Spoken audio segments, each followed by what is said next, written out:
Class 7-এর chapter 6টির আজকে আমরা 6.4 এই টাস্কটি করব, যে চ্যাপ্টারটি ছিল এ গুড রিডার। এখানে বলা হয়েছে যে উপরে ডায়লগটি ছিল, সে ডায়লগটি আবার পড়ে নিচের শূন্যস্থানগুলো পূরণ করতে হবে।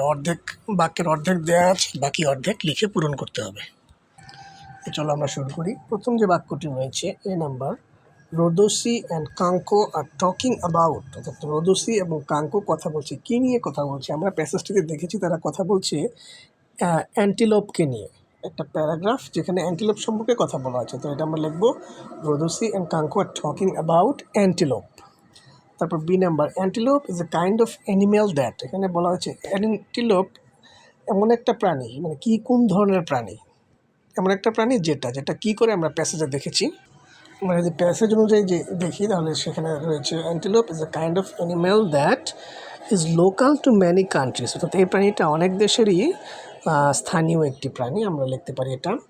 সি নাম্বার যদি দেখি, after reading the article Rodoshi and Kanko couldn't understand, অর্থাৎ এই প্যাসেজটা পড়ার পর, আর্টিকেলটা পড়ার পর রোদসি এবং কাঙ্কো বুঝতে পারেনি। কি বুঝতে পারেনি? আমরা প্যাসেজে দেখেছি তারা বুঝতে পারেনি যে অ্যান্টিলোপ আসলে জিনিসটা কী, প্রথম অংশটুকুতে। সো লিখতে পারি, Kanko couldn't understand what antelope is, অর্থাৎ অ্যান্টিলোপ কী তারা সেটা বোঝেনি। ডি নাম্বার শূন্যস্থানটি হচ্ছে, Rodoshi and Kanko guessed antelope is an animal because, অর্থাৎ রোদসি এবং কাঙ্কো অ্যান্টিলোপ যে একটা প্রাণী সেটা অনুমান করতে পেরেছিল। কী কারণে, কীভাবে? আমরা প্যাসেজে দেখেছিলাম। চলো আমরা প্যাসেজে দেখি সেখানে কী লেখা রয়েছে।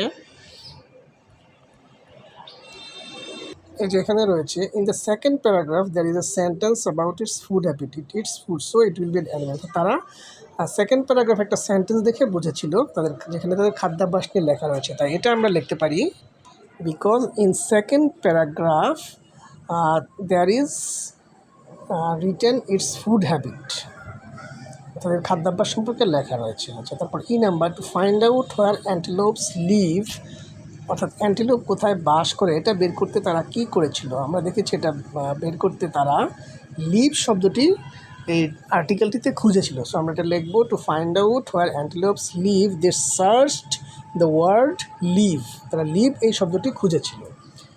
F, to find out the meaning of any written text, কোনো লিখিত প্যারাগ্রাফের অর্থ খুঁজতে হলে কী করতে হবে? প্যাসেজে এক জায়গায় বলা আছে যে বারবার পড়ার কথা বলা আছে। সো আমরা লিখতে পারি, two find out the meaning of any written text we should read the text again and again, বারবার টেক্সটটি পড়া উচিত। তারপর pictures and headlines, picture and headline থাকলে কি হয়, এর একটা কথা প্যাসেজে রয়েছে। চলো আমরা প্যাসেজে গিয়ে দেখি কি রয়েছে। দেখো এই যে এখানে রয়েছে, if there is a picture of it, অর্থাৎ যদি পিকচার অথবা হেডলাইন থাকে, উই কুড ইজিলি আন্ডারস্ট্যান্ড, তাহলে আমরা সহজেই প্যারাগ্রাফটি বুঝতে পারি। তো এখানে আমরা লিখতে পারি, picture and headlines help to understand anything easily, কোনো কিছু সহজে বুঝতে আমাদেরকে সাহায্য করে। তো এই হচ্ছে আমাদের